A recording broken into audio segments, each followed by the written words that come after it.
ለአንጀት ጥሩ ነው፣ ለጨጓራ ግን ይከብዳል። ከእንቅልፍ የሚቀሰቅሳቸው አይነት ነገር ነው ህመሙ የሚሆኑ። ቀላል የሚባል እንደ ቀላል ምን በሽታ አይደለም። ምግብ በልቶ የሚሻለው ሰው አለ፣ ሲርበው በጣም የሚያም ጨጓራ በሽታ ወደ ጋስትሪክ ካንሰር ጨጓራውን ያሟል። ሽሮ ስሪለት ትንሽ ዘይቱን ቀነስ አድርገሽ ነው ይባላል። ለምሳሌ እኔ ዘይቱ ካነሰ ያመኛል ጨጓራዬን።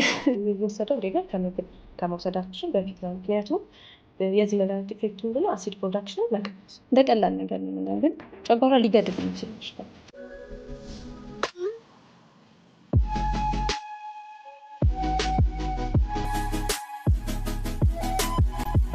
ሰላም ጤና ይስጥልን ወደ ተመልካቾቻችን። ይህ ዘመናዊ ሕክምናን ከባህላዊ አስተምሮ እንዲሁም ከማህበረሰብ ጤና ሳይንስ አንጻር የምንመለከትበት እነሆኛ ፖድካስት ነው።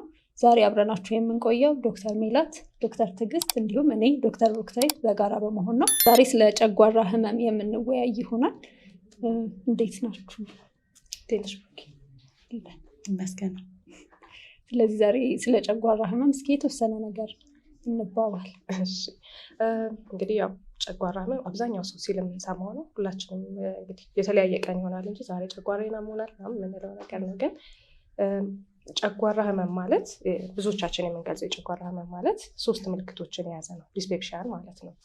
ያ ማለት ምንድን ነው? አንደኛ የማቃጠል ስሜት ይኖረናል፣ በርኒንግ ሴንሴሽን የምንለው በተለይ ኤፒጋስትሪኪያም ከደረታችን ዝቅ ብሎ ያለው ቦታ ላይ የማቃጠል ስሜት ሲኖረን፣ ሁለተኛ ደግሞ ከበላን በኋላ ምግብ ያለመፈጨት ስሜት ሲኖረን፣ ሶስተኛው ደግሞ ብሎቲንግ አይደለም ከበላን በኋላ ይሄ ሆዳችን የመነፋት አይነት ስሜት ሲኖረው ማለት ነው። 3ቱን ስሜት ጨጓራ እንላለን ማለት ነው። ግን ጨጓራ ህመም ስንል ጨጓራ ላይ ብቻ ላይሆን ይችላል። የመጀመሪያው የአንጀት ክፍልንም ሊያጠቃልል ይችላል።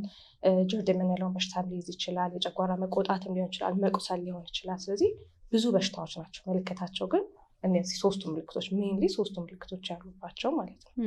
ስለዚህ ግን በደንብ ወደ ውስጥ ስንገባ ግን በሽታዎቹ የተለያዩ ሊሆን ይችላሉ ማለት ነው። የተለያዩ ሰዎች የተለያየ ምግብ አሻለን ይላሉ። የተለያየ ሰዎች ደግሞ የተለያየ ምግብ ያስነሳብናል የሚላሉ። እንደውም በዚህ አጋጣሚ ተመልካቾቻችንም የሚያስነሳባቸው ወይም ደግሞ የተለያየ የሚያሽላቸው ነገር ካለ ኮሜንት ሴክሽን ላይ ቢያሳውቁን ደስ ይለናል። እና አንዳንድ ምግቦች አሉ። አሁን አንዳንድ ሰው ለምሳሌ ሽሮ ጥሩ ነው ይላል። እንደውም ጨጓራውን ያሟል ሽሮ ስሪለት ትንሽ ዘይቱን ቀነስ አድርገሽ ነው ይባላል። ለምሳሌ እኔ ዘይቱ ካነሰ ያመኛል ጨጓራዬን ከኔ ጋር ተነሳ። እና አንዳንድ ሰው ደግሞ ስጋውን ፕሮቲን ነው አይደለ መፍጨት ይከብደዋል ምናምን ተብሎ ይታሰባል። ግን በጣም የምናውቃቸው ሰዎች አሉ፣ የማውቃቸው ሰዎች አሉ ስጋ ሲበሉ በጣም ይሻላቸዋል፣ ሽሮ ሲበሉ የሚነሳባቸው አይነት ሰዎች አሉ። ሌላው ምስር ነው ኮመን አይደለ የሚያስነሳብን የምንለው ሲታጠብ ሳይታጠብ ምናምን የሚባልም ነገር አለው። ብቻ እንደየሰው የተለያየ አይነት ትሪገር ኢቭን ቡና አይደለ ሜላታለች ቀጭን ቡና ጨጓራዬን ያመኛል፣ ቀጭኑ ያማታል፣ ወፍራሙ ያማታል። በካፊን ብናየው ካፊኑ በበዛ ቁጥር አሲድ ፕሮዳክሽኑ በጣም ይጨምራል። ግን አሁን ወፍራም ቡና ብዙ ካፊን አለው። እንግዲህ ሜላት ግን አያማትም ማለት ለእሷ ስፔሲፊክ ሆኖ አይደለም፣ ለሁሉም ሰው እንደዛ ነው አይደል? የተለያየ አይነት ነገር አለና በተለይ የምስሩን ነገር ብናነሳ በጣም ደስ ይለኛል። ግን ምን ብናቃርፍ ነው መሰላችሁ? እዚህ ጋር ጨጓራ ማለት ቅድም ያልናቸው ምልክቶች ናቸው አይደል? ለአንዳንድ ሰው ህመም ብቻ ነው የሚኖረው። አንዳንድ ሰው ምግብ አይፈጭልኝም ነው። አንዳንድ ሰው ደግሞ ለምሳሌ ምግብ በልቶ የሚሻለው ሰው አለ አይደል? ሲርበው በጣም የሚያም ዲዮድናል አልሰር የምንለው ሌሊት ኢቨን ከእንቅልፍ የሚቀሰቅስ አይነት ህመም ይኖራል። ምግብ ሲበሉበት ይሻላቸዋል ማለት ነው። ሌላው ደግሞ ምንድነው ሲበሉ ያማቸዋል። ስለዚህ ካላወጣሁት አይሻለኝም ብለው ወደ ላይ ሲላቸው የሚሻላቸው አይነት ሰዎች አሉ ማለት ነው አይደል? ስለዚህ ደግሞ ጋስትሪክ ካንሰር ነው እሱ ደግሞ ማለት ነው። ስለዚህ ጨጓራ ላይ ያለና ጨጓራው ላይ ያለ ቁስልና የመጀመሪያው አንጀት ክፍል ላይ ያለ እሱ አለ። ከዛ ደግሞ ጨጓራ ማለት ሁሌ አሲድ መብዛት አይደለም አይደል? የምግብ አለመፈጨትን ለምሳሌ ከሚያመጣው ነገር አንዱ አሲድ ማነስም ሊሆን ይችላል አይደል? እነዛ ነው። ለምሳሌ ሚጥሚጣ ምናምን ስበላ እኔ በደንብ ነው የሚተወኝ የሚሉ ሰዎች አሉ አይደል?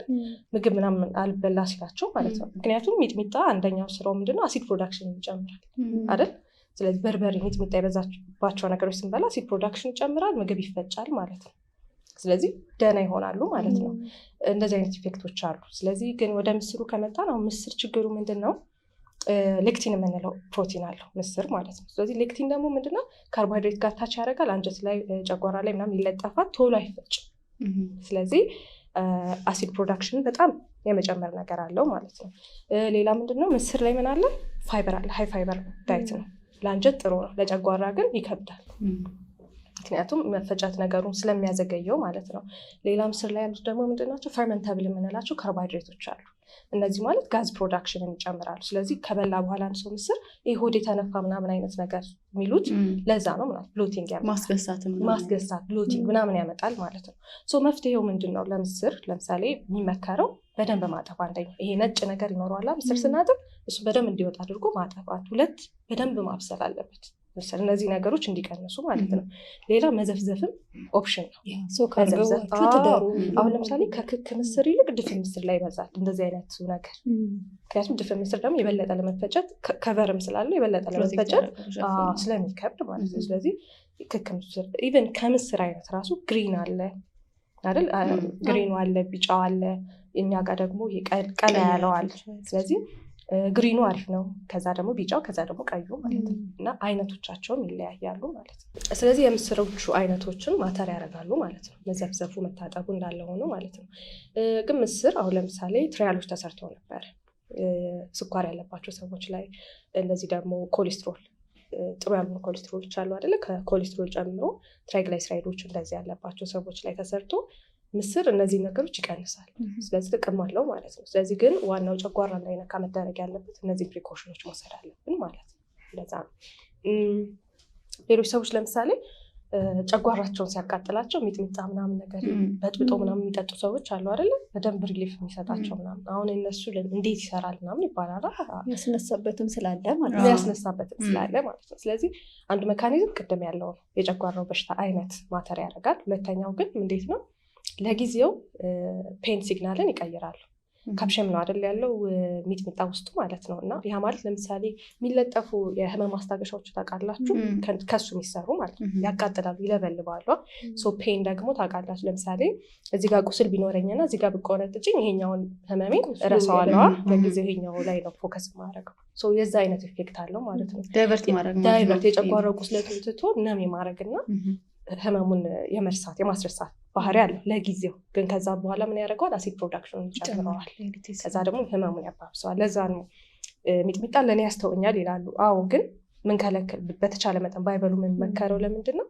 በኋላ ላይ ኢፌክቱ የባሰ ይሆናል። ስለዚህ ብሩኬ አንዳንድ ሰው ለምሳሌ ጨጓራ ያለበት ሰው በጣም ቀጭን አለ፣ ከዛ አንዳንድ ደግሞ በጣም የሚስማማው ሰው አለ፣ የሚፈር ሰው አለ የጨጓራ በሽታና ምንድነው ዲፍረንሱ? ለምንድነው ግማሹ የሚወፍረው ግማሹ የሚከሳው? ለምንድነው? እንግዲህ ቅድም ለመግለጽ ሞክረናል አይደል? ሁለት አይነት አልሰሮች ሲፈጠሩ ጨጓራ ላይ ሙሉ ጨጓራ ላይ ሊፈጠር ይችላል፣ ወይም ደግሞ የአንጀት የመጀመሪያው ክፍል ላይ ሊፈጠር ይችላል። ብዙ ሰው አሁን ተመሳሳይ ነገር ሲኖር ጨጓራዬን ነው የሚለው አይደል? መቶም ሕክምናም ላይ የታችሁ ይሆናል እርግጠኛ ነኝ። ጨጓራዬን አመመኝ፣ ጨጓራ አለብኝ፣ እንደዚህ አይነት ቃሎችን ነው የሚጠቀሙት። ግን ለምሳሌ ይሄ የሐሞት ከረጢት ላይ ለምሳሌ ያለ ጠጠር ሊሆን ይችላል፣ ወይም ሌላ ህመም ሊሆን ይችላል። እነሱን ልክ የጨጓራ ህመም አይነት ምልክቶች ነው የሚኖራቸው። ቆሽት የምንለውን ፓርት አይደል? ቅርብ ቦታ የሚኖሩ ነገሮች ስለሆኑ ማለት ነው። ሌላው ደግሞ ጀርድ የምንለው ነገር አለ። ከጨጓራ አሲድ ወደ ጉሮሯችን በሚሄድበት ሰዓት የሚፈጠር ይሄ ማቃር የምንለው አይነት ነገር ነው። ግን ማቃር ማለት ኖርማል ነገር ነው፣ ብዙ ሰው ያጋጥመዋል ምናምን። ጀርድ ሲሆን የሚለየው ምንድነው? ሌሊት ላይ ነው ብዙ ጊዜ ይሄ ነገር የሚከሰተው እና ከእንቅልፍ የሚቀሰቅሳቸው አይነት ነገር ነው ህመሙ የሚሆነው። ሌሊት ይነቃሉ።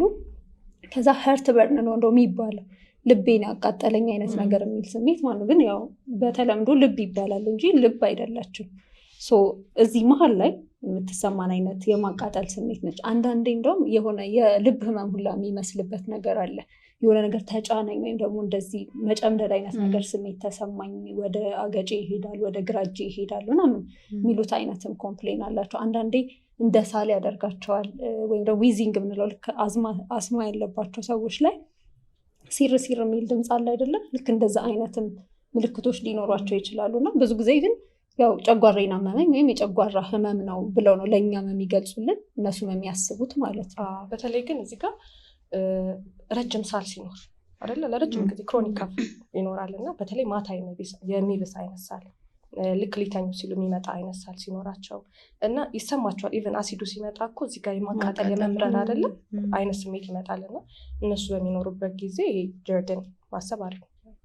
ስለዚህ ያው ጨጓራ በሽታ እንግዲህ ብዙ ነው ማለት ነው። አንድን ነገር ብቻ አይደለም የሚገልጸው። ጨጓራ ህመም በተለያየ ምክንያት ሊመጡ ይችላሉ፣ በኋላ ላይ እናወራባቸዋለን። ግን አሁን ምን ያህል ነው የተለመደ ነው አይደል? አሁን ሆስፒታልም ስንሰራ ብዙ ሰው ጨጓራና እመመኝ ብሎ ነው የሚመጣውና ሲጠና ወርልድ ዋይድ ማለት ነው ዓለም ላይ ቢያንስ ከ50% በላይ የሚሆኑ ሰዎች እንደዚህ አይነት ምልክቶች ያሳያሉና እኛ ሀገር ብዙም የተጠና ጥናት የለም፣ ግን ያለው ላይ ይሄ የአንጀትና የጨጓራ ስፔሻሊስቶች ጋር ያሉ ሆስፒታሎች ላይ ተጠንቶ ቢያንስ 21% የሚሆኑ ሰዎች በጨጓራ ህመም ነው የሚመጡት።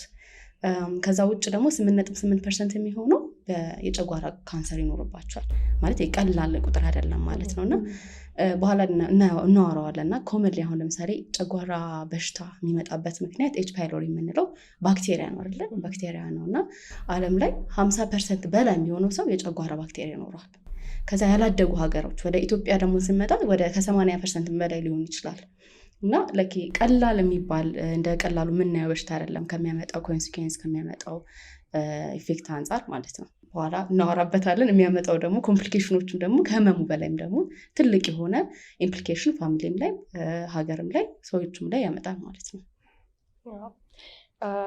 ስለ ጨጓራ ህመም ካነሳ ነገር እንግዲህ ጨጓራ ውስጥ አሲድ ይመረታል አይደለም? የጨጓራ ውስጥ የሚመረተው አሲድ ፒኤቹን ካየ ነው ከ1 እስከ 2 ነው የሚባለው። ያ ማለት ላይክ ብረት ማቅለጥ የሚችል አይነት አሲድ ነው የሚመረተው ሆዳችን ውስጥ ማለት ነው። ስለዚህ ጨጓራ እንዴት ነው ራሱን ፕሮቴክት የሚያደርገው ብለን ስናስብ ፕሮቴክቲንግ ፋክተር የምንላቸው አሉ ማለት ነው። ያ ማለት ለምሳሌ ፕሮስታግላንዲን ሊሆኑ ይችላሉ፣ ወይም ደግሞ ጨጓራ ራሱ ሌየር አለው ሲሰራ ማለት ነው። እና ስለዚህ ሙኮሳ ሰሙኮሳ የምንለው አለ፣ ስሙዝ መስላለ፣ ሴሮስ አለ አይደል? በተለይ ይሄ ሙኮሳ ላይ የምንለው በየ6 ቀኑ የሚቀየሩ ሴሎች ነው ያሉበት ከአሲዱ ብዛት ማለት ነው። እና ምን ያመርታሉ? ሙከስ ያመርታሉ ማለት ነው። ወይም ይሄ ንፍጥ የሚመስል ነገር ነው አይደል የሚሆነው። ከአሲዱ ፕሮቴክት ያደርጉታል ማለት ነው። ግን ኤቭሪ 6 ቀን በየ6 ቀኑ ይቀያየራሉ እነዚህ ሴሎች ማለት ነው። ሌላ ፕሮቴክቲንግ ሜካኒዝሙ ወደ ጨጓራ የሚሄደው የደም መጠን ነው አይደል? የደም ብለድ ፍሎው ነው። ከዛ ደግሞ ሆስታይል የምንላቸዋል ጨጓራን የሚጎዱ ነገሮች አንድ የጨጓራ ባክቴሪያ ነው፣ ቅድም ትጄ ነገርሽን ማለት ነው፣ ኤች ፓይሎሪ። ሌላ ደግሞ ይሄ ለህመም ማስታገሻ ተብሎ የሚወሰደው ነንስቴሮይድ አንቲ ኢንፍላማቶሪ ድራግ የምንላቸው እና አይቡፕሮፊን፣ ዳይክሎፌናክ አይደል? አድቪል ተብሎ እሷ ከውጭ ያስልካላል። አሁን ደግሞ ጎፈን የተባለ በደንብ የሚወሰደው ማለት ነው። እነዚህ መድኃኒቶች በደንብ አፌክት ያደርጉታል ማለት። ሌላው አሲዱ በራሱ ሲመረት ሲበዛ በጣም ጨጓራን ይጎዳል ማለት ነው። ስለዚህ ጨጓራ ህመም ስንል በደንብ የምናየው የእነዚህ ባላንስ ማጣት ነው። ፕሮቴክት የሚያደርጉት ሜካኒዝሞች ጨጓራ በአሲድ እንዳይቃጠል የሚያደርጉት ሜካኒዝሞች እና አሲዱን የሚጨምረው ነገሮች የእነዚህ ባላንስ ማጣት የጨጓራን ህመም ያመጣል ማለት ነው። ስለዚህ አሁን ለምሳሌ ብዙ ጊዜ ጋስትሪክ ላይ ወይም ይሄ ጨጓራው ላይ የሚፈጠረው አይነት እንትን ምንድነው ፕሮቴክቲቭ ጨጓራን ፕሮቴክት የሚያደርጉት ነገሮች ሲቀንሱ ነው። ዲዮድነም የምንለው እንግዲህ ጨጓራ በሽታ ስንል ቅድም ጨጓራንና የመጀመሪያ አንጀት የትንሹ የአንጀት ክፍልን ወይም ዲዮድነም እንይዛለን አይደል? ስለዚህ እሱ ላይ ደግሞ የሚፈጠረው ምንድነው አሲድ ሲጨምር ነው። ስለዚህ ሁለቱ የነዚህ ባላንስ ማጣት ህመሙን ያመጣል ማለት ነው። እና ጨጓራ ራሱን ፕሮቴክት የሚያደርግባቸው ሜካኒዝሞችም እነዚህ ናቸው ማለት ነው። እንደውም የሚገርመው እኮ አሁን ኤች ፓይሎሪ ነው ኮመን የምንለው ባክቴሪያ ነው፣ ብዙ ሰዎች የሚታመሙበት በተለይ ደግሞ በታዳጊ ሀገር ላይ ያለ ማለት ነው። እና በጣም የሚገርመው እንግዲህ አሲዱን መጠን እናያለን። እንደውም ብዙ ባክቴሪያዎችን ለመግደልም የሚጠቅመንም ነው። ኤች ፓይሎሪ ግን በዚህ መሀል እንኳ ተቋቁሞ የሚያልፍበት የራሱ የሆነ ሜካኒዝም አለው እና የራሱ የሆነ ኢንዛይም አለው ዩሬዝ የሚባል እና እዛ ጋ ያለውን አሲድ ወደ ቤዝ ቀይሮ ራሱን ፕሮቴክቲቭ ኤንቫይሮንመንት ውስጥ ማኖር የሚችል አይነት ባክቴሪያ ነው እና በጣም ነው የሚገርመው የእሱ ነገር ማለት ነው። እንደው አይዶን ነው ማይገናኝ ነገር ሊሆን ይችላል። ግን ምን ትዝ እንደሚለኝ ታውቃላችሁ? ኤች ፓይሎሪ ሲባል እቺ የፍራንሷ ንግስት ለምን ኬክ አይበሉም ምናምን ያለችው ማለት ነው። ለተራቡ ሰዎች ገባሽ? መሰለሽ ትዝ የምትለኝ ላይክ ሀገሩ ረሃብ ውስጥ ነው ያለው፣ ግን ሺድድን ፌሊት ማለት ምንም ፊል ያደረገችው ነገር የለም። ሰላም ነው ለሷ እና ላይክ ዳቦ ራበን ሲላት አይ ኬክ ለምን አትበሉም ምናምን ያለችው እና ኤች ፓይሎሪ እንደዛ በቃ ራሱን ከቦ ቤዝ ውስጥ ነው የሚኖረው እሱ፣ ግን በአሲድ ነው የተከበበው። ገባሽ? የሆነ ሆስታይል ኢንቫይሮንመንት ውስጥ ግን የእሱ ራሱን ፕሮቴክት ማድረግ እኮ ነው አይደል? ሴክሬሽን የሚጠቅመው የሚያመጣው ለምን ፕሮቴክት ያደርጋል ራሱ። ኖርማሊ ጨጓራ አሲዲክ ኢንቫይሮንመንት ነው፣ አሲዱ ድሮፕ ያደርጋል ማለት ነው። ሰውነታችን ምን ብሎ ፐርሲቭ ያደርጋል? በጣም አሲድ ፕሮዳክሽን ቀንሷል፣ ስለዚህ አሲድ በጣም መመረት አለበት ብሎ ላይክ ራሱን ብቻ ደግሞ ፕሮቴክት የሚያደርገው ፎልስ ኢንፎርሜሽን ስለሚሰጥ አሲድ ፕሮዳክሽን ደግሞ በጣም ኤክሰስ ይሆናል እና ኤች ፓይሎሪ ሜካኒዝሙ እሱ ነው። በጣም ጨጓራችን ውስጥ ብዙ አሲድ እንዲፈጠር ያደርጋል፣ ያው ካለው ኢንፍላሜሽን ውጭ ማለት ነው።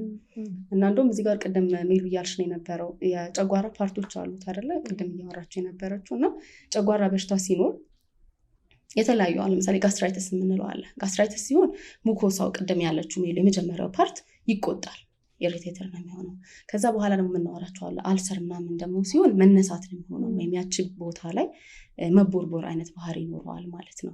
ካንሰር ደግሞ ሲሆን እዛ አካባቢ ላይ ለውጦች ይኖራሉ አይደለ? አሁን ካንሰር ብዙ ጊዜ ወይ የሴሎች በጣም መብዛት ወይ ደግሞ ኖርማሊ መኖር ያለባቸው ሴሎች ለውጥ ነው የሚኖረው አይደለ? ለውጦቹን ይኖራል ማለት ነው። እና ብዙ ጊዜ አሁን ኢንዶስኮፒ ምርመራ ያስፈልጋል የሚባለው ያለውን የጨጓራ አይነት ለመለየት ነው። ሞር ሲታይ ነው፣ ቪዥዋላይዝ ሲደረግ ነው ምን አይነት ችግር እንዳለ ማወቅ የምንችለው ማለት ነው።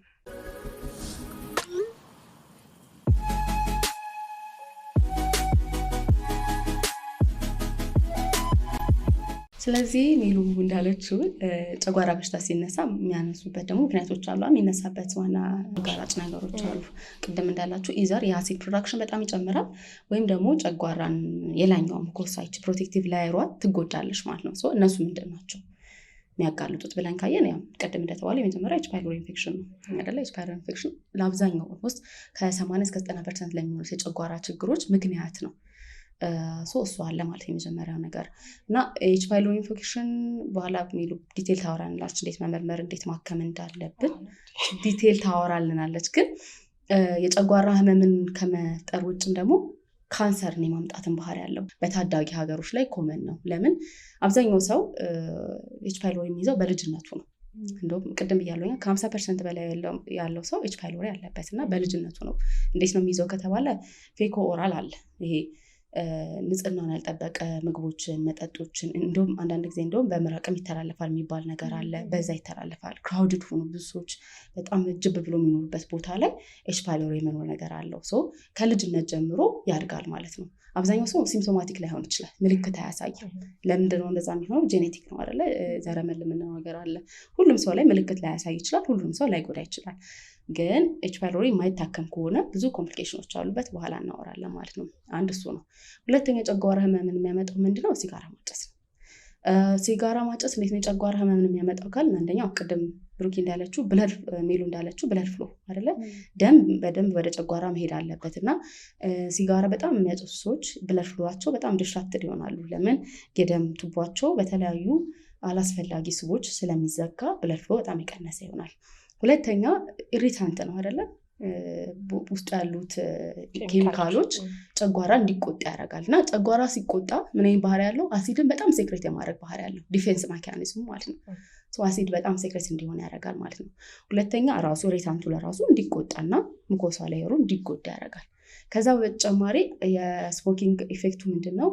ቅድም ያለው ነገር አለ። አሁን በጉሮሮ እና በላይኛው የጨጓራ ክፍል መካከል የሆነች እንደ በር ነገር አለች እና እሷ እንድትላላ እና አሲድም የምግብ ኮንተንትም ወደ ላይ እንዲሄድ ያደርጋል ማለት ነው። አልኮል ላይ ስመጣ ተመሳሳይ ሆና ኢፌክት ነው ያለው። ከዛ ውጭ ለምሳሌ ጸረ ካንሰር መድኃኒት የሚወስዱ ሰዎች ወይም ኬሞቴራፒ የሚወስዱ ሰዎች ላይ ስናይ እሱንም ምንድነው ሙኮሳውን ነው የሚጎዳው፣ የላይኛው ፓርት ማለት ነው። ለምን? ጸረ ካንሰር መድኃኒቶች በጣም በፍጥነት የሚዋለዱ ሴሎችን ነው አፌክት የሚያደርጉ አይደለ? ለምን? ካንሰር ማለት በፍጥነት የሚዋለዱ አብኖርማል የሆኑ ሴሎች ናቸው። እና ቅድም ደግሞ ሜሉ ስትነግረን ለምሳሌ ሙኮሳው ኤቭሪ 6 ዴይስ ነው ራሱን የሚቀይረው። ስፔሻሊ ስቴሮይድ አንቲኢንፍላማቶሪ ድራግስ የሚባሉት መድኃኒቶች አሉ እና ፕሮስቶግላንዲን ነው እንዳይሰራ የሚያደርገው። ፕሮስቶግላንዲን ኖርማሊ 3 ዋና ፐርፐዝ አለው አይደለ? አንደኛው ሙኮሳ ፎርም እንዲደረግ ያደርጋል። ሁለተኛ ኩላሊት ላይ የሚሄደው ደም በደንብ እንዲሄድ የኩላሊት የመጀመሪያውን ወደ ኩላሊት የሚመግበውን የደም ስር እንዲሰፋ ያደርጋል። ከዛ ደግሞ ለፕላትሌት ፋንክሽንም ይጠቅማል። አሁን ላይ እንዴት ሆነ? ኦቨር ደ ካውንተር ድራግስ ስለሆኑ ላይክ ማንም ሰው ሄዶ ፋርማሲ ይገዛል እነዚህ መድኃኒቶች ማለት ነው። ክሮኒካሊ ይጠቀማል ዝም አቢዩዝ የሚያደርገው እና አሁን ላይ ምልክት ላይ ያሳያቸው ይችላል አይደለ? ግን ኦል ኦፍ ሰደን ይዘር ጨጓራቸው ተጎድተው ከዛ ኢቨን ኮምፕሊኬሽን ዲቨሎፕ አድርገው ብዙ ጊዜ ኮምፕሊኬሽን ዲቨሎፕ ደምተው ምናምን ይመጣሉ። ከሌላው ምክንያቶች ይልቅ ኤንኤስአይዲ ወይም ይሄ ኤንኤስአይዲ ስንል ሩቅ ነገሮች አይደሉም። አይቡፕሮፊን ላይክ ዴይሊ የምንጠቀማቸው ዳይክሎፌናክ ኤቭሪባዲ የሚጠቀመው። አሁን ደግሞ ጉንፋን በጣም ጉንፋን ሲዘን፣ ከዛ ደግሞ ሴቶች ላይ ደግሞ ፔሪድ ሲኖር ፒንኳ መድኃኒት እየተባለች ደግሞ አይቡፕሮፊን በጣም የምንጠቀመው አይነት መድኃኒት ማለት ነው። እና አንደኛ ችግሩ ምንድነው NSAID እንትን ይጨምራሉ ከሌሎች አሁን በኤች ፓይሎሪ ከተያዘ ሰው በሌላ ምክንያት ጨጓራ ካመመው ሰው ይልቅ ኮምፕሊኬሽኖች በጣም ይጨምራሉ የNSAID ማለት። ሌላ ሁለተኛ ችግሩ ምንድነው ቦታ አይመርጥም። ቁስለት ሲፈጥር አሁን አልሰር እያለን እያወራን ነበር። ቁስለቱን የኤች ፓይሎሪውን አልሰር ይታወቃል የቱ ጋር እንደሚወጣ ታችኛው ክፍል አካባቢ ወይም ደግሞ የአንጀት ደግሞ የመጀመሪያው ክፍል አካባቢ ነው።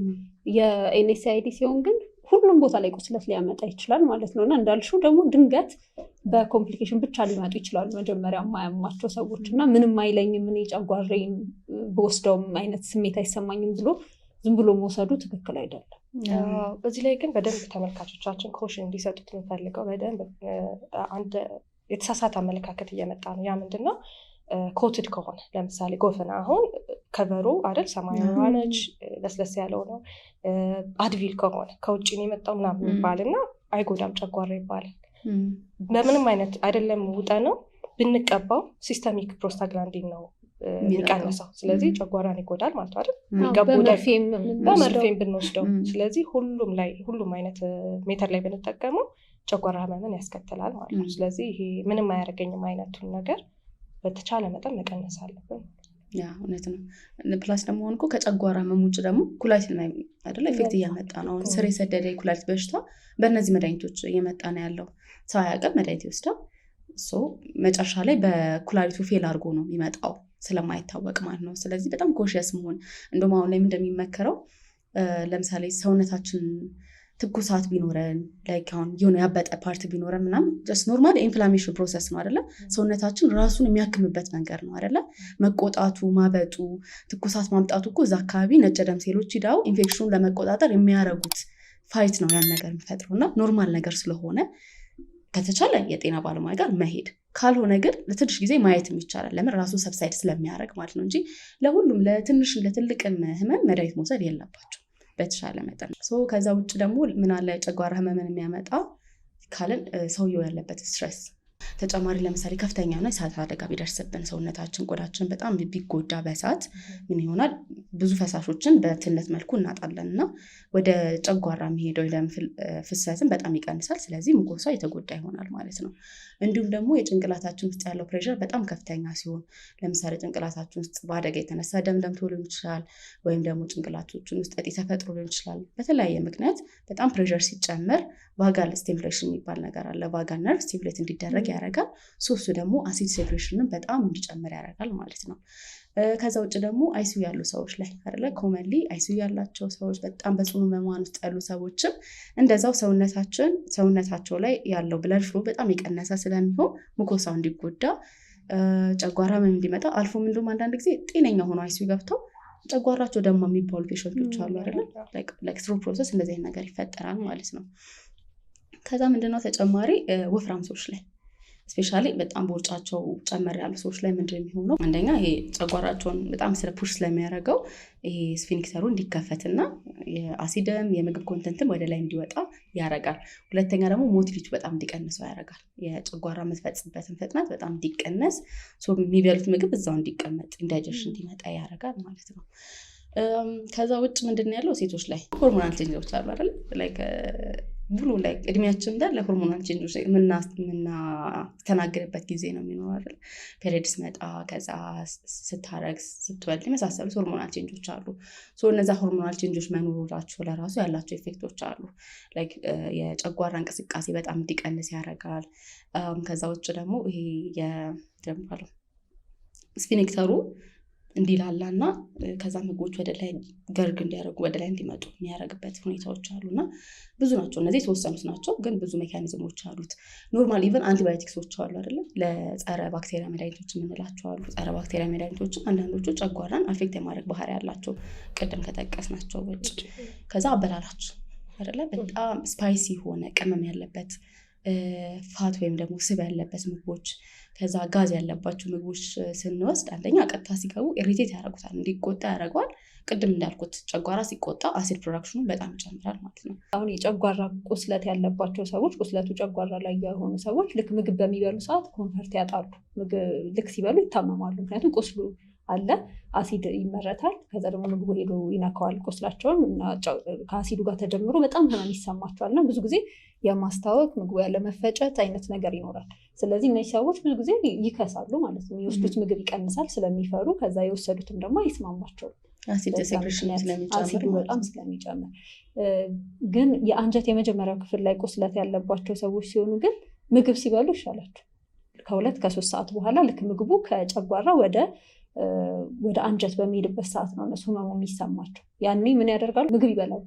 አሁንም ሲያማቸው ምግብ ይበላሉ። ምክንያቱም ልክ ሲበሉ ሪሊፍድ ነው የሚሆኑት፣ ይሻላቸዋል። ስለዚህ እነሱ ኪሏቸው እየጨመረ ይሄዳል ማለት ነው ከጊዜ ጊዜ። እነዛኞቹ ደግሞ እየከሱ ይመጣሉ በዛ ምክንያት። አንድ ያላነሳነው ምልክት ግን ምንድን ነው? ሄማቶሜሲስ የምንለውም ነገር ሊመጣ ይችላል። ምን ማለት ነው? ይሄ ሜሲሱ ብቻ ሳይሆን የመድማት ጨጓራ የመድማት ባህሪ ሊኖር ይችላል ብለናል አይደለ? እንደ ኮምፕሊኬሽን ቢሆንም በዛም ሊመጡ ይችላሉ ሰዎች። ያ ማለት ወደ ላይ የሚላቸው ነገር ደም የቀላቀለ ነገር ሊሆን ይችላል ማለት ነው። አንዳንዴ ግን ወደ ላይ ማለት ብቻ አይደለም፣ ኢቭን ሰገራቸው ውስጥ ደም ይኖራል። ፍራንክ ደም፣ ይሄ የሚታይ ደም ከሌለ አየደም አይደለም ማለት አንችልም። ምን አይነት ነገር ይኖራል? አንዳንዴ ብላክ ታሪስቱ ለምንለዋል አይደል? ይሄ ሬንጅ የመሰለ ጥቁር ሰገራም ሊኖር ይችላል ማለት ነው። ምክንያቱም ብዙ ጊዜ ጨጓራ ላይ የሚፈስ ደም ወደ ታች ሲመጣ በአሲድ በምንትን ስለሚል ከለሩ ተቀይሮ እዛ ላይ ስለሚያደርግ ማለት ነው። ስለዚህ በዛም ሊመጡ ይችላሉ። ይህንንም አንድ ምልክት ስለሆነ ማለት ነው። ስለዚህ ይህ ከሆነ ምልክታቸው እንዴት ዲያግኖስ እናድርግ? እኛ ጋር ከመጡ በኋላ አዎ ጨጓራ ነው አይደለም ለማለት ምንድነው የምናደርገው ነገር ማለት ነው? አንደኛ ምልክት ነው አይደል? አሁን ያወራናቸው ምልክቶች እንዳለ። ሁለተኛ ፊዚካል ኤግዛሚኔሽን ነው የምንሰራው አይደለም? ሰውነታቸውን ጨጓራቱ ጋር ነው የሚያመው እያለን መመርመር ይኖራል። ሌላው ደግሞ ማድረግ የምንችለው ላብራቶሪ ነው። ስለዚህ ከላብራቶሪ ከምንልካቸው ነገሮች አንዱ አንዳንዴ ዝም ብለው መጥተው ምንልክላቸው እንዳይመስላቸው ለተመልካቾቻችንም ደም ይላካል። ለምሳሌ ጨጓራዬን ያመመኝ ምን አገናኘው የሚባል ነገር እንዳይኖር ለምሳሌ ሲቢሲ እናያለን። ያ ማለት ሰውነታቸው ውስጥ ያለውን የደም ሴል ማለት ነው። በተለይ የመድማት ነገር ካለ ማይታይ መድማትም ሊኖር ስለሚችል የቀይ የደም ሴላቸው ሊያንስና አኒሚክ ሊሆኑ ስለሚችሉ ወይም የደም ማነስ ሊኖር ስለሚችል እሱ ቼክ እናደርጋለን። ስለዚህ ሲቢሲ እንልካለን ማለት ነው። ሌላው ሰገራ ምርመራም እንልካለን። ያንን የምናደርገው ለምንድን ነው? አንድ ኦከልት ብለድ ካለ ቅድም እንዳለው ሰዎች ኖቲስ ያላረጉት ግን ሰገራ ውስጥ ደም ካለ እሱን በዛ እናያለን ማለት ነው። ሌላ ደግሞ ለምንድን ነው የምንልካው? ኤች ፓይሎሪ ወይም የጨጓራ ባክቴሪያ ምርመራ በዛ ማድረግ ስለሚቻል ማለት ነው። ምክንያቱም ቅድም እንዳለው 80% ሰው ላይ ጨጓራ ባክቴሪያ አለ አይደለ? ስለዚህ እሱ አለ የለም የሚለውን በዛ ቼክ እናደርጋለን። ወይም ደግሞ ዩሪያ ብሬስ ቴስት ምንለው አለ አይደለ? ተንፍሰን ማወቅ የሚቻልባቸው መንገዶች አሉ፣ መሳሪያ አለ፣ በዛም ይመረመራል ማለት ነው።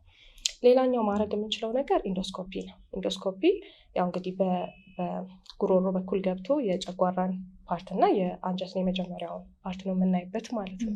ለሁሉም ሰው አይታዘዝም። እሱ የምናዘብ ፐር ኢንዲኬሽን ነው። ያ ማለት ነው ለምሳሌ ከዚህ በፊት የጨጓራ ባክቴሪያ ተገኝቶባቸው መድኃኒት ተሰጥቷቸው ግን ኢራዲኬት ባይሆንላቸው ህመሙ ባይተዋቸው ማለት ነው። ተደጋጋሚ የሆነ ደግሞ የጨጓራ ህመም ካላቸው እድሜያቸው ከ50 ዓመት በላይ ከሆነ ለረጅም ጊዜ ይሄ ህመም ማስታገሻዎች የሚወስዱ አይነት ታካሚዎች ከሆኑ ማለት በፍላጎት ሳይሆን እንዴት ነው አንዳንድ በሽታዎች ይኖራሉ አይደለ? የወገብ በሽታዎች፣ የጉልበት በሽታዎች እንደዚህ። ስለዚህ ግዴታ እነዛ መድኃኒት ለረጅም ጊዜ መውሰድ የሚኖርባቸው ጊዜ ይኖራል። ሰዎች እንደዛ አይነት የሚወስዱ ሰዎች ላይ ጨጓራ ህመም ብለው ኮምፕሌን ካረጉ ቁስለት አለ የለው የሚለውን ማወቅ አለብን ማለት ነው። ካለ ደግሞ የቱ ጋር ነው የሚለውን መታወቅ አለበት። ስለዚህ ኢንዶስኮፒ እንሰራለን ማለት ነው።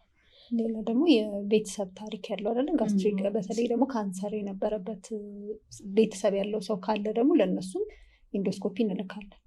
ክብደት የቀነሰው ሰውም ካለ በዛው ምልክት ስለሚሆን ማለት ነው። የጨጓራ በሽታ አይነት ምልክት ኖሮ ክብደት መቀነስ እና ሌላ ደግሞ መዋጥ ራሱ መቸገር ካለ እንደዛም ካለ ኢንዶስኮፒ እንልካለን ማለት ነው። ስለዚህ በእነዚህ ሞዳሊቲዎች እናያለን። ሌላ የምንሰራቸው አሉ። ኢኔማ የምንለው ነገር አለ አይደለም?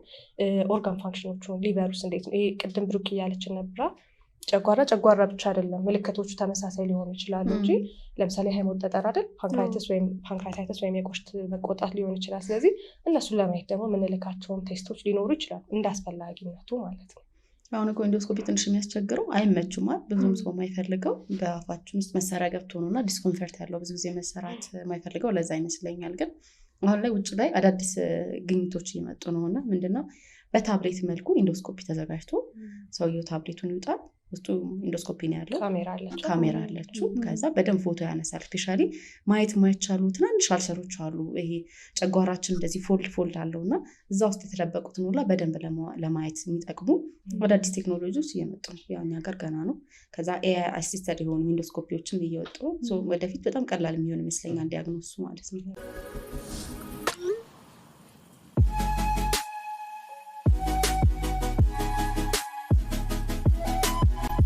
ስለዚህ በዚሁ ስለ ሕክምናው ስለዚህ ሰውኛ ጋር መጣ እንዴት እንመርምረዋለን አይደለ?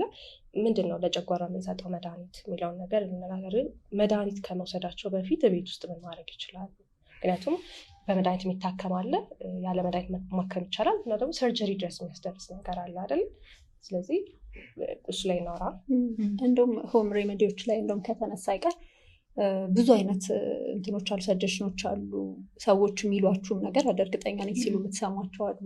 ከዛ ዩቲዩብ ላይ ብዙ ቪዲዮዎች አሉ አይደለ? ይሄ ነገር አሽሎኛል፣ ይሄ ነገር ያሽላል የሚባሉ ነገሮች አሉና አሁን ከነዛ መካከል ለምሳሌ አንደኛው ዝንጅብል ለምሳሌ በጣም ጋስትሮ ፕሮቴክቲቭ ይባላል።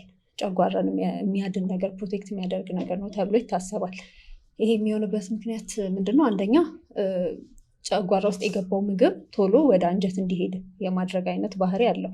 በተለይ ይሄኛው እንደውም ከጨጓራ ህመም ይልቅ ለምሳሌ ስኳር ምናምን ያለባቸው ታማሚዎች ብዙ ጊዜ ጋስትሮፓራሲስ ይኖራቸዋል አይደለ? ምግብ ይገባል ግን ከጨጓራ ወደ አንጀት አይሄድላቸውም ቶሎ። የመነፋት ጨጓራ ነው የሚሉት አልተፈጨልኝ ማለት ብዙ ጊዜ እንደዚ አይነት ነገሮች ይመጣሉ እኛ ጋር እና ብዙ ጊዜ አሁን ይሄ ዝንጅብል ተቀቅሎ ሊሆን ይችላል ወይም በጥሬው ማኘክ ምናምን ሊሆን ይችላል። ይሄን ነገር ያፋጥናል፣ የማፋጠን ነገር አለው። ሌላው የዝንጅብል ጥቅም ምንድነው? አንቲመቲክ ነው። አንቲመቲክ ማለት ማስታወክን የሚቀንስ ማለት። ለምሳሌ እሬት፣ ሌላ ደግሞ አሁን በጣም ያየሁት ነገር እሬት ነው። እሬት ላይ ገና ጥናቶቹ ተደርገው አላለቁም፣ ግን በጣም ብዙ ሰዎች እንደው ካያችሁ እናንተ ምናልባት አጋጥሟችኋል። በጣም ብዙ ሰዎች እሬት አድኖኛል የሚሉም ሰዎች አሉ። ዩቲዩብ ላይ ሰርች ብታደርጉ በጣም ብዙ ሰው እንደዛ ብሎ ያወራል። ጥናቶችም እየተደረጉበት ነው አሁን ላይ። ምንድነው አሁን እሱ እሬት ሙሉ አንጀትን በደንብ ፕሮቴክት የማድረግ አይነት ነገር አለው እንደተባለው።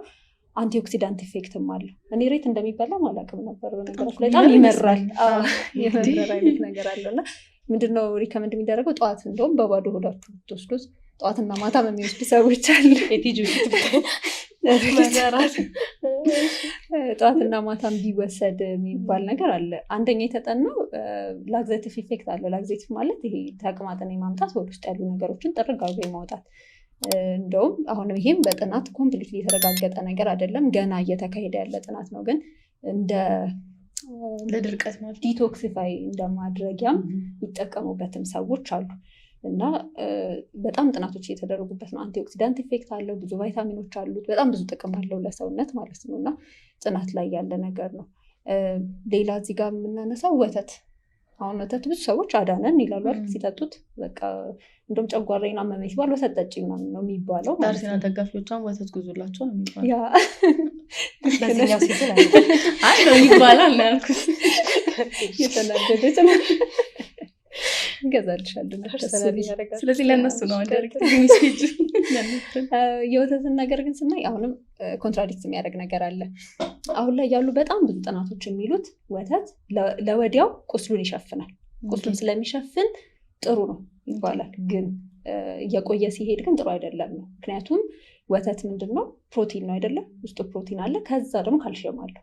ሁለቱም አሲድን ትሪገር የማድረግ አይነት ነገር አላቸው። አሲድ በጣም ፕሮዲውስ ስለሚደረግ እንደውም ቁስለቱን የማባባስ ነገር አለው ተብሎ አሁን ላይ ሪከመንድ አይደረግም ወተት ማለት ነው።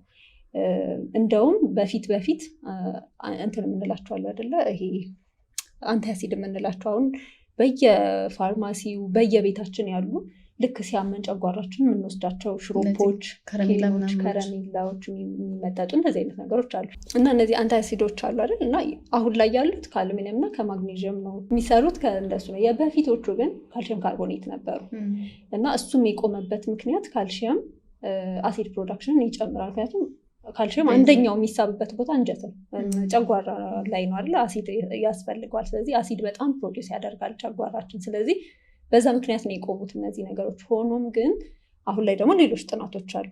ትክክል አይደለም፣ ካልሽየም በራሱ ፕሮቴክት ያደርጋል። ሙከሱ ቅድም አንደኛው ፕሮቴክቲቭ ብለን የጠራ ነው ሙከስ ነው አይደለም? የጨጓራ እና እሱን በደንብ እንደውም ዲቨሎፕ በደንብ እንዲያድግ ስለሚያደርገው በረጅም ጊዜ ሙከሱን የማሳደግ እና እንደውም የመጥቀም አይነት ነገር አለው የሚሉም ጥናቶች እንግዲህ ኮንትራዲክት የሚያደርጉ ነገሮች አሉ። ስለዚህ ፈርመንትድ የሆነ ሚልክ ወይም ደግሞ እርጎ አሁን ላይ በትክክል የተጠናው እርጎ ይሻላል ይባላል ከወተት ማለት ነው። እና ወተት ላይ ያለው ነገር እንግዲህ ይሄን ነው ያገኘሁት ማለት ነው። ሌላ ቤት ውስጥ አሪፍ ነገር መጠቀም የሚቻለው ጤና አዳም እኛ ጋር አለ ጤና አዳም። ስለዚህ ጤና አዳም መጠቀም እንችላለን። ጤና አዳም ምንድነው ጥቅሙ? አንደኛ ነገር ጠረኑ አሪፍ ነው አይደለ? ብዙ ጊዜ ጨጓራ የሚያማቸው ሰዎች የአፍ ሽታቸው ይቀየራል አይደል? ይሄ ሲያገሳቸው ምናምን እሱን ነገር የመከላከል ነገር አለው። ስለዚህ ጤና አዳም ሻይ ሊሆን ይችላል፣ ፍሬውን ማኘክ ሊሆን ይችላል። እሱን ማድረግ ጥሩ ነው። ሌላ ደግሞ ሂስታሚን አለ ብለናል ጨጓራችን ውስጥ አይደለ? ለአሲድ የሚያደላ ነው ፕሮቴክት ከማድረግ ይልቅ። ስለዚህ እሱን የሚከላከሉ ኬሚካሎች ውስጡ አሉት ማለት ነው ጤና አዳም። ስለዚህ እሱን መጠቀም ለዛም ያገለግላል። ሌላ የጤና አዳም ጥቅም ምንድነው? ምግብ መፈጨትን ያፋጥናል። ስለዚህ ውስጡ ያሉት ኬሚካሎች አሉና ቅድም ዝንጅብል በተባለበት መንገድ ጤና አዳምም እንደዛ አይነት ኢፌክት አለው። እንደውም ብዙ ጊዜ ዝንጅብልና ጤና አዳምን አንድ ላይ አድርጎ ሻይ ውስጥ አድርጎ መጠጣትን ይመከራል። ስለዚህ እሱንም ቤት ውስጥ መሞከር ይቻላል። በዚህ ሬትን ቅድም ይመራል ስላልሽኝ ጁስ ውስጥ አድርገሽ እንደ ስሙዚ አድርገሽ ላይክ ለምሳሌ ከአቮካዶ ጋር ከወተት ጋር ምናምን አድርገሽ 1 ማንኪያ አድርገሽ ብትሰሪው ቴስቱን ፊል አታደርጊው ነው። ከተቻለ ያው ጠዋት ላይ ዝም ብሎ መውሰድ ይሻላል። ካልሆነ ግን ይሄ በጣም ቴስቱ ለሚያስቸግራቸው ሰዎች ግን ጁስ ውስጥ አድርጎ ስሙዚ አድርጎ ወይም ሰርቶ መውሰድም ይቻላል። በሱም ወይ ፕሮቴክት ያደርጋል ማለት ነው። ግን እንዳልኩት ይሄ ላክዜቲቭ ኢፌክት አለው። ተቅማጥ የማምጣት አይነት ነገር ሊኖሩ ስለሚችል ሁለቱም ማመጣጠን ደግሞ መርሳት የለብንም። አንድ ስለው ሌላ ሬት ብዙ አይነት ነው ያለው። ብዙ አይነት ሬት አለና ስለዚህ የትኛውን ሬት ነው መጠቀም ያለብን የሚለውንም በደንብ ማወቅ ይኖርብናል ማለት ነው። በተለይ እኛ ደስ የሚለኝ የሆነ ባለሙያ አምጥተን በደንብ ከኛ የተሻለ እዚህ ላይ ብዙ እውቀት ያላቸው ሰዎች አምጥተን ሬት አይነቶችን የትኛው ብንጠቀም ነው ጥሩ የሚለውን ነገር በደንብ ብንወያይበት አሪፍ። ምክንያቱም ብዙ አይነት ስላለ ሁሉንም መውሰድ አይጠበቅም። ተልባም አለ ሌላ አይደል? ተልባ ምን ተወጀር ሰው ተልባም ሲሚላር ነገር ነው ያለው። ግን ምንድነው ለየት የሚያደርገው ካየን ጄል አለው ተልባ።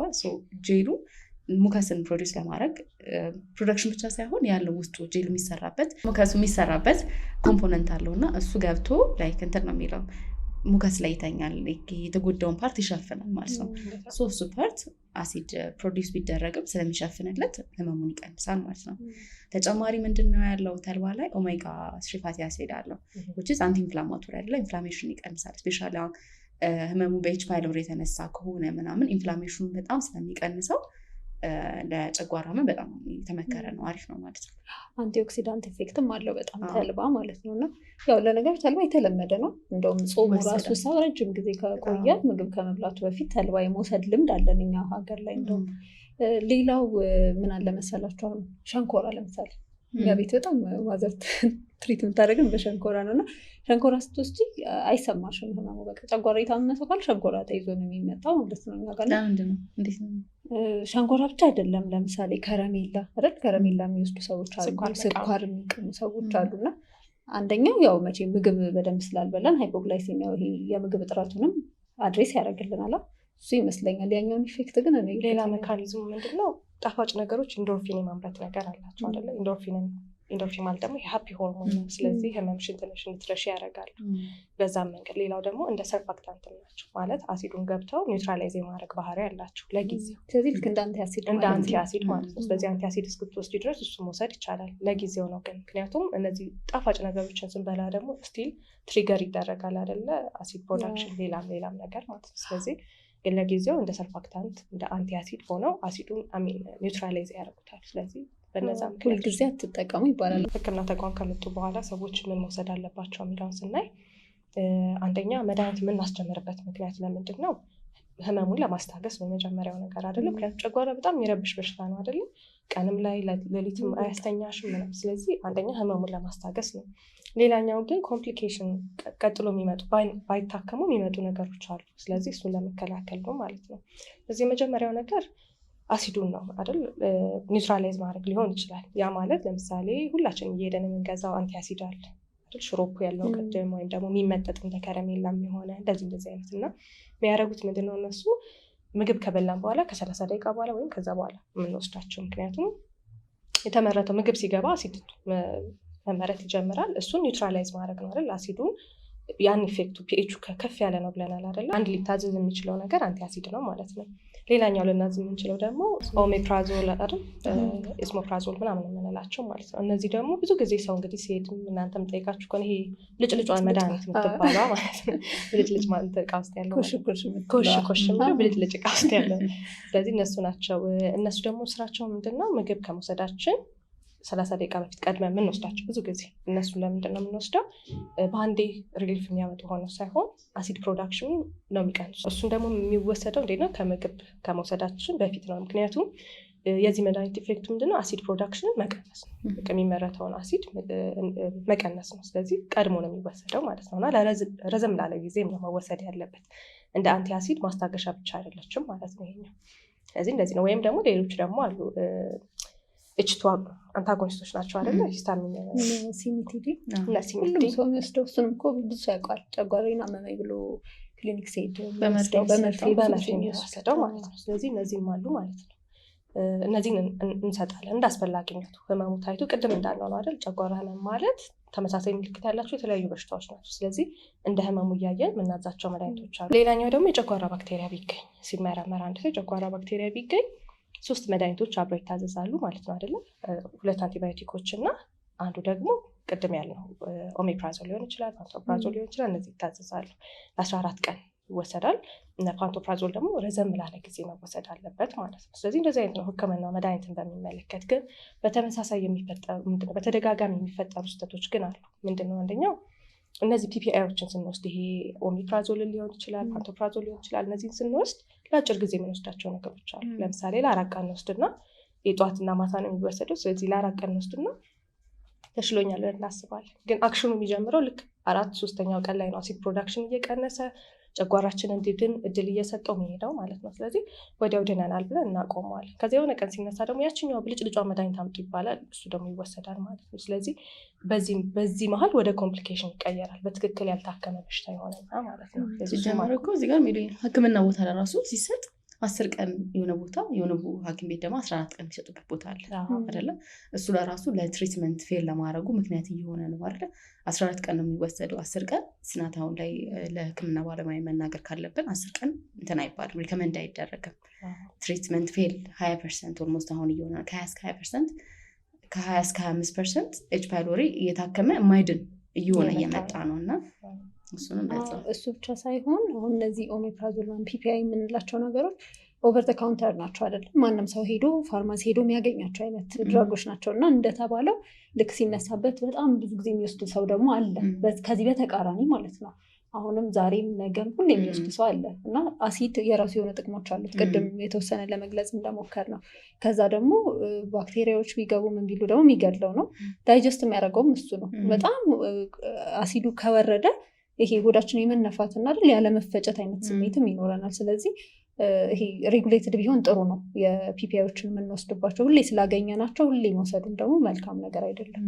ስለዚህ በተለይ ጨጓራ ባክቴሪያ ላለባቸው ሰዎች ለ14 ቀን 3 መድኃኒት 14 ቀን ይወስዳሉ። ከዛ በኋላ ግን ለ1 ወር ኤክስቴንድ ይደረጋል። ይሄ ኦሜፕራዞል የምንላቸው መድኃኒቶች ፒፒአይዎቹ ለ4 ሳምንት መቀጠል አለበት። ምክንያቱም ዋና የተፈለገው አሲድ ፕሮዳክሽን አሲዱ ቀንሶ ጨጓራ የመዳን አይደል? የመዳኑን እንትን ለማስፋት ስለሆነ ማለት ቁስሉ እንዲድን ስለሆነ የተፈለገው ማለት ነው። ስለዚህ እንደዛ ነው የምናደርገው። አሁን ላይ ግን ኳድሪፕል ቴራፒ የሚባል አለ አይደለም? ሌሎችም ትሪትመንቶች አሉ ማለት ያው የግድ 3 ብቻ አይደሉም። ግን ዞሮ ዞሮ ብዙ አንቲባዮቲኮች ነው አንድ ላይ የሚወስዱት። አንቲባዮቲክ ደግሞ በራሱ ሲቋረጥ የሚያመጣው የራሱ የሆነ ችግር አለ ማለት ሰው ፒፒአይውን ኦሜፕራዞልን ብቻ ሳይሆን ከባድ ነው ትሪትመንቱ። ሲጀመርም እኛም ለታካሚያችን መንገር ያለብን ነገር ከባድ ሊሆን እንደሚችል መንገር አለብን። ግን እንደዛም ቢሆን መቀጠል ይኖርባቸዋል። ምክንያቱም አሁን ላይ ሪኢንፌክሽን ሬቱ እየጨመረ ነው። ተይዞ ድኖ ድጋሚ ደግሞ ኢንፌክትድ የሚሆነው አለ። ሁለተኛ ደግሞ ሪላፕስ የሚያደርግበት አለ። ትንሽ ብቻ ወስዶ በማቆሙ ምክንያት ሪላፕስ የሚያደርግበትም ሰው እየበዛ ስለሆነ ማለት ነው። ስለዚህ መድኃኒታችንን በደንብ ሪስትሪክት አድርገን መውሰድ ይኖርብናል ማለት ነው። እዚህ ጋር ለተመልካቾቻችንም ማለት የምፈልገው ነገር ማለት እንደዚህ አይነት መድኃኒት ታዞላችሁ ከሆነ ማለት በጣም ከባድ ነው እና ያላቸውን ኤክስፒሪየንስ ሼር ቢያደርጉም በጣም ደስ ይለኛል። ሆም ረመዲዎችም ላይ አይደለ የሚጠቀሙት የተሻላቸው ነገርም ካለ ቢያጋሩን በጣም ደስ ይለናል። እዚህ ጋር መጨምረው ምንድነው መውሰድ አለባቸው። ቀደም ብሩክ እያልሽ ነው አይደል? ይከብዳል መድኃኒቱ። አንቲባዮቲክሶቹ በጣም ጨጓራን ኢሪቴት የሚያደርጉ የሚረብሹ ናቸው እና አብዛኛውን ሰው እንደውም የማይቀጥልበት የማይጨርስበት ምክንያት መድኃኒቱ ስለሚከብድ ነው አይደለ? 3 ቀን ላይ ከ2 በጣም ይከብዳሉ መድኃኒቶቹ እና ከዛ ውጭ ግን ምንድን ነው መድኃኒት ተወስዶ ካለቀ በኋላ ቢያንስ በ14ኛ ቀን ወይም ደግሞ ከ1 ወር በኋላ ሪፒት መደረግ አለበት። ባክቴሪያው ጠፍቷል አልጠፋም የሚለውን ነገር መደገም አለበት። ሰገራ ምርመራ ወይም መጀመሪያ የተመረመረበትን ሜተድ ተመርምሮ መታወቅ አለበት እንጂ ጀስት መድኃኒቱን ብቻ ስለወሰድን አንድ ነው አይደለ? ለምን ሬዚስተንስ እየበዛ ነው። ባክቴሪያዎች የመላመድ ነገር በጣም እየመጣ ኮመን እየሆነ ስለሆነ መዳን ደግሞ አለበት ባክቴሪያው ግዴታ አይደለ? በኋላ ላይ ለብዙ በሽታዎች ያጋልጣል። ኤች ፓይሎሪ ማለት ቀላል በሽታ አይደለም። እንዲሁም ካንሰር ከሚያመጡ ባክቴሪያዎች መካከል አንዱ ነው እና በጣም ጥንቃቄ መደረግ አለበት። ውጠን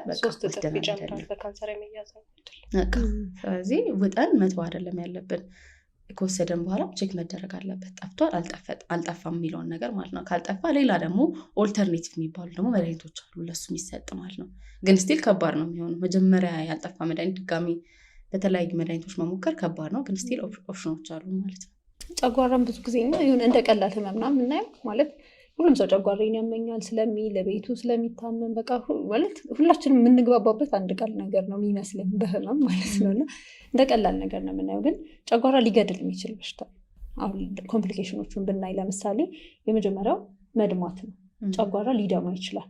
ብዙ ጊዜ እንደውም የጨጓራ ህመምተኞች ሞት ከሚያመጡ ኮምፕሊኬሽኖች ውስጥ በጣም ኮመኑ በመምጣትም በጣም የሚበዛው ብሊዲንግ ነው፣ የደም መፍሰስ ማለት ነው። ስለዚህ ቅድም ለመናገር እንደሞከርነው በትውከት ላይ ሊሆን ይችላል ደም የምናየው፣ ወይም ደግሞ ሰገራ ላይ ሊሆን ይችላል ደሙን የምናየው ማለት ነው። ወይም ደግሞ አንዳንዴ ድክም ማለት ሾክ ውስጥ እስከ መግባት ድረስ ራሳቸውን እስከ መሳት ድረስ የሚያደርስ ሊሆን ይችላል ብሊዲንግ የምንለው ነገር ማለት ነው። ስለዚህ ጤና ተቋም ላይ ሄዶ ይሄንን መታከም የሚያስፈልገው በጣም ከባድ የምንለው አይነት ሲቹዌሽን ለሞት ድረስ የሚያደርስ ነገር ነው። ሌላ ኮምፕሊኬሽን ደግሞ የምንለው ፐርፎሬሽን የምንለው ወይም ደግሞ የጨጓራ መቀደድ የምንለው ነገር አለ። ይሄኛው በጣም ህመሙ ኃይለኛ ከመሆኑ የተነሳ ሰዓቷን ራሱ በደንብ ያስታውሷታል ህመምተኞቹ። በደንብ የተቀደደ ጨጓራ የተቀደደ ልክ ሲቀደድ የሚሰማ አይነት ስሜት አለ። ምክንያቱም አሲዱ ቀጥታ ወደ ሌላ ሰውነት ነው የሚሄደው ማለት ነው እና ምን ያክል ሊያም እንደሚችል አስቡት እንግዲህ። እና ልክ መጀመሪያ ፌዞች አሉት የራሱ። የመጀመሪያው ግን በጣም ኃይለኛ የሆነ ህመም ነው፣ ለመግለጽ የሚከብድ አይነት ህመም ነው። ከዛ በኋላ ግን ዝም ብለው ከቆዩ የመታገስ አይነት ስሜት አለው። በዚህ ምክንያት ብዙ ሰዎች ወደ ጤና ተቋም ሳይሄዱ ይቀራሉ። ጤና ባለሙያንም ኢቭን የሚያደናግር አይነት ህመም ነው አይደል? ቤቱ በጣም ሳሞ ልክ እኛ ጋር ሲደርስ በቃ ህመሙ ጠፍቶለት አይነት ነገር ሊመጣ ይችላል። ግን ይሄ ማስጠንቀቂያ ደውል አይነት ነገር ነው እንጂ ድኗል ማለት አይደለም። ምክንያቱም የተቀደደ ጨጓራ ያለው ሰው ነው ማለት ነው። ስለዚህ እንደዚህ አይነት ስሜት በሚሰማቸው ሰዓት ሰዎችም ወደ ጤና ተቋም እንዲሄዱ ነው የምንመክረው ማለት ነው። ሌላው ኮምፕሊኬሽን ተብሎ ሊጠቀስ የሚችለው ጋስትሪክ አውትሌት ኦብስትራክሽን ይባላል። ወይም ደግሞ በጣም ከብዙ ጊዜ ቁስለት ስለሚፈጥር ይሄ አልሰር የምንለው ሊሆን ይችላል፣ ወይም ደግሞ መቆጣቱም ሊሆን ይችላል። በጣም ብዙ ጊዜ ሲቆይ ምን ይሆናል? ይዘጋዋል። ጨጓራ ወደ ውጭ ከጨጓራ በኋላ ወደ አንጀት መሄድ አለበት ምግብ፣ ግን ያኔ ምን ይሆናል? ይዘጋዋል። ያ ነገር ይዘጋል፣ እብጠት ይኖራል እዛ ጋር። ስለዚህ ምን ይሆናል? ልክ ምግብ በሚበሉ ሰዓት ይወጣል፣ ያስታውካቸዋል። በቃ በተደጋጋሚ ማስታወቅ ወደ አንጀት ማለፍ አይችልም ማለት ነው። ወደ አንጀት አያልፍም። ስለዚህ ልክ ፕሬዠር ይጨምርና ወደ ላይ ነው የሚወጣው ማለት ነው። ስለዚህ ወደ ላይ ያስታውካቸዋል፣ ምግብ በበሉ ቁጥር ያስታውካቸዋል። ሌላ በጣም ይከሳሉ። ምንም ምግብ ወደ አንጀት ስለማይሄድ አንጀት ላይ ነው እንግዲህ ምግብ የሚሳበው፣ ወደ ደማቸው የሚገባ ነገር አይኖርም ማለት ነው። ስለዚህ በጣም ስለሚታመሙና በጣም ስለሚያስታውካቸው ነው ብዙ የኛ ጋር የሚመጡት ማለት ነው። እና እንደውም ሰርጀሪ ራሱ ለመስራት በጣም ይከብዳል እነዚህ ህመምተኞች ላይ፣ ምክንያቱም በምግብ በጣም የተጎዱ ስለሆኑ ቁስለት ነው አይደለም የምንፈጥረው ሰርጀሪ ስንሰራ። ስለዚህ ቁስሉ የመዳኑን ነገር ራሱ በጣም ነው የምንጠራጠረው ማለት ነው። ስለዚህ መጀመሪያ በምግብ ሰፖርት ተደርገው ራሳቸው አገግመው ከዛ በኋላ ነው ሰርጀሪ የሚሰራው። እሱ ብቻ ሳይሆን ደግሞ ኤሌክትሮላይት የምንላቸው አሉ ሰውነታችን ውስጥ ያሉ በጣም አስፈላጊ ንጥረ ነገሮች፣ እነሱም ባላንስ አያደርጉም። በጣም በተደጋጋሚ ስለሚያስታውቁ አሲድ ይወጣል። ሃይድሮክሎሪክ አሲድ የምንለው እንዳለ ከሰውነታቸው ስለሚወጣ ሰውነታችን ውስጥ ያለው ይሄ አሲድ ቤዝ ባላንስ የምንለው ሙሉ ለሙሉ ይበላሻል ማለት ነው። በጣም ብዙ ኦርጋኖችን ነው ዳሜጅ የሚያደርገው። ከነዚህ በተጨማሪ ደግሞ ጨጓራ ወደ ካንሰር ሊቀየር ይችላል ማለት ነው። ሌላው ትልቁ ኮምፕሊኬሽን ብለን አሁን ላይ በጣም ለተመልካቾቻችን የምንመክረው ጨጓራ ወደ ካንሰር ሊቀየር ይችላል ማለት ነው። እና የካንሰሩን እስኪ አንቻል። እሺ እንዳልሽው ጨጓራ በሽታ ወደ ካንሰር ይቀየራል።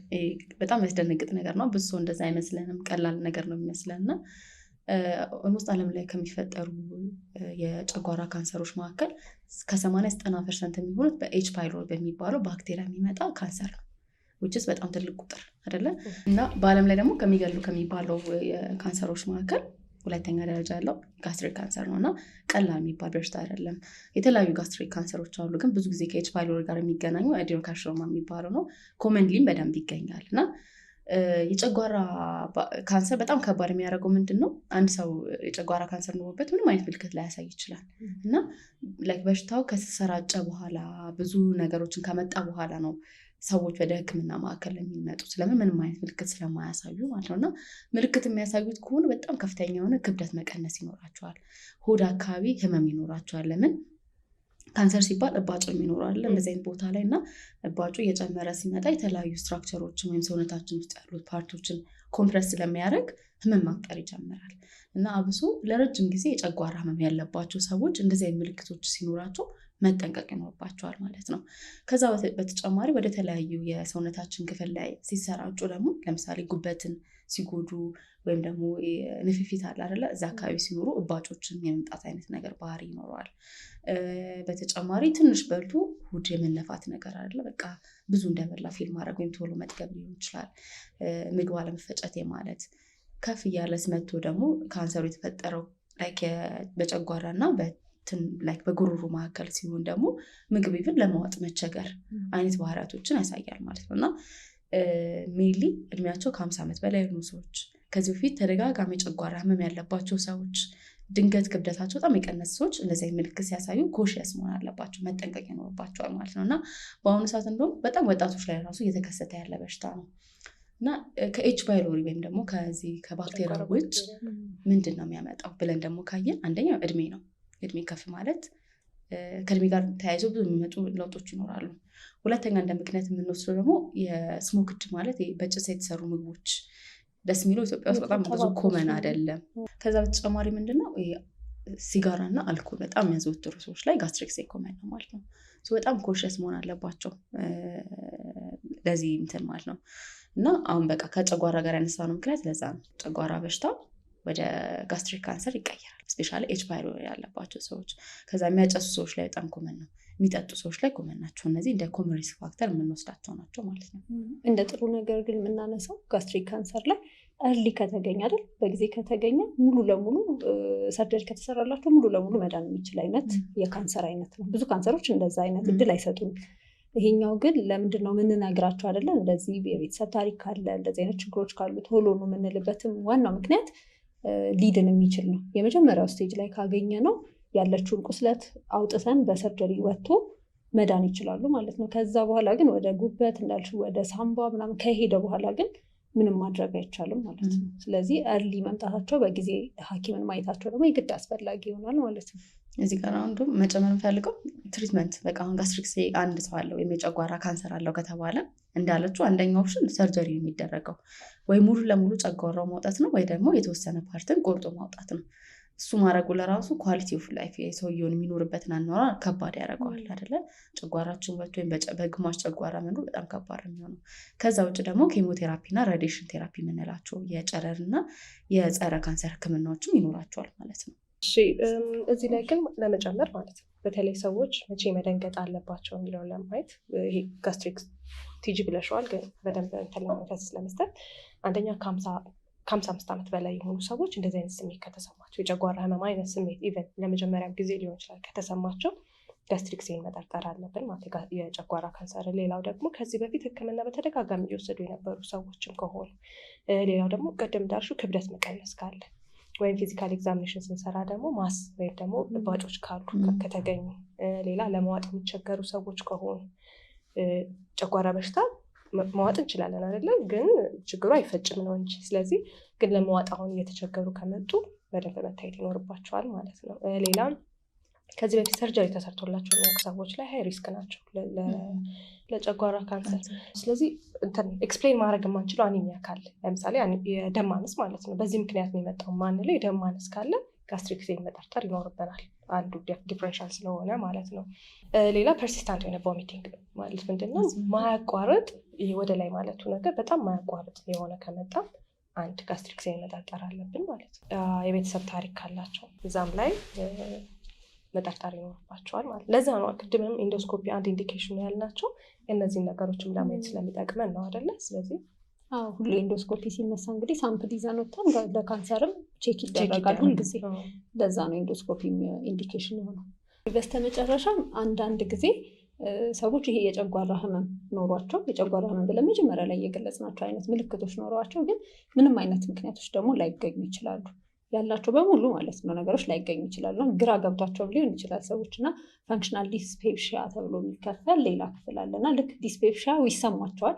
ጨጓራ ህመሙ ይሄ ማቃጠሉ አይነት ነገር ስሜት ይሰማቸዋል። ነገር ግን ምንም ምክንያት ላይገኝላቸው ይችላል ማለት ነው። ስለዚህ እነዚህንም ትሪት የሚደረግባቸው ህመሙን ለማስታገስ የሚወሰዱ ማስታገሻዎች አሉ። ከዛ ውጭ ግን የኔ ህመም አዲስ ነው ብላችሁ እንዳትደነግጡ።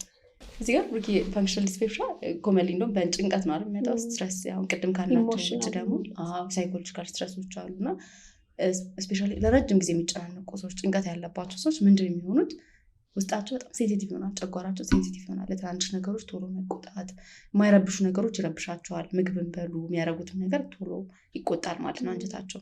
ሁለተኛ በጣም ለረጅም ጊዜ የሚጨነቁ ሰዎች ኮርቲሶል እና አድሬናል የሚባሉ ሆርሞኖች ውስጣቸው ላይ በጣም ከፍ ያለ ነው የሚሆነው። ላስት ታይም እንደውም ስለ እንቅልፍ ስናወራ አውርተን ነበረ ስለ ኮርቲሶል እና አድሬናል እና ከፍ ያለ ስለሚሆን አሲድ ሴክሬሽኑም በዛው ልክ በጣም ይጨምር ይሆናል ማለት ነው።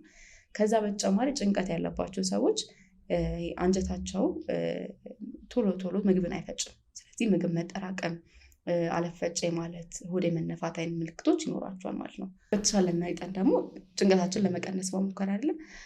ለምሳሌ ከረንት ላይ የሚመከሩ ነገሮች አሉ። ዮጋ አለ፣ ሜዲቴሽን የሚባለው አዲስ ላይ መጡ ነገሮች፣ ከዛ ስፖርት መስራት፣ ኤክሰርሳይዝ ማድረግ፣ የእምነት ተቋም ጋር መሄድ ራሳቸውን የሚያረጋጋቸው በቃ ስትረሳቸውን የሚቀንሱበት መቀነሻ መንገዶችን መፈለግም፣ መተኛት ሊሆን ይችላል፣ እንቅስቃሴ ማድረግ ሊሆን ይችላል።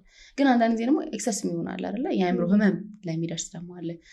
ጭንቀት፣ አንዛይቲ ወይም የፍርሃት ስሜትም በሽታ የሚሆንበት ስቴጅ ላይ ደግሞ ከደረሰ አንዳንድ ጊዜ ማለት ነው። ትዕግስት ባልተነግስት እንደውም የሆነ ኢንተርቪው ላይ ስተምቻት ነበር እና በጨጓራ ምልክት የሚመጡ ሰዎች አሉ አለች።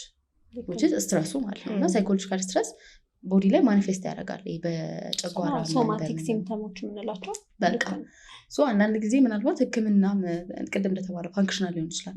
ተመርምሮ መድኃኒት ወስዶ ላይሻለው ይችላል። ግን ክሮኒክ የሆነ ስትረስ የሚያስጨንቀው የሚረብሸው ነገር ካለ ግን የሳይኮሎጂ ወይም ደግሞ ሳይካትሪስት ጋር ሄዶ ቢታከም የስነ ልቦና ሕክምና ቢያገኝ ይህ ምልክትም ሊጠፋ ይችላል ማለት ነው።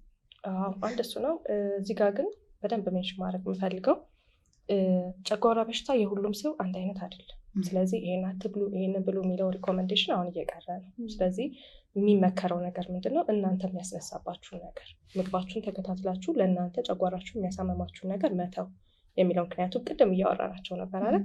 ለአንዳንድ ሰው ወተት ይሻለዋል፣ ለአንዳንድ ሰው አይሻለውም። አንዳንድ ሰው በሱ ወስዶ ደህና ይሆናል፣ አንዳንድ ሰው በሱ ያባብስበታል። ስለዚህ የእናንተን ነገር አይታችሁ መከታተልና ማቆም ነው የሚሻለው እንጂ ለአንዱ ያ ስለተመከረ ለሌላው ይሰራል ማለት ስላልሆነ ማለት ነው። ስለዚህ እንግዲህ ሌላ መጨመር ያለ አይመስለኝም። እኔ ያለኝ አንድ መጨረሻ የምለው ምንድን ነው፣ ኤች ፓይሎሪ ወይም ደግሞ የጨጓራ ባክቴሪያ ያለባችሁ ሰዎች ግን ምንም አይነት ምልክት የለኝም ብላችሁ ችላ ማለት የለባችሁ። መታከም ያለበት በሽታ ነው።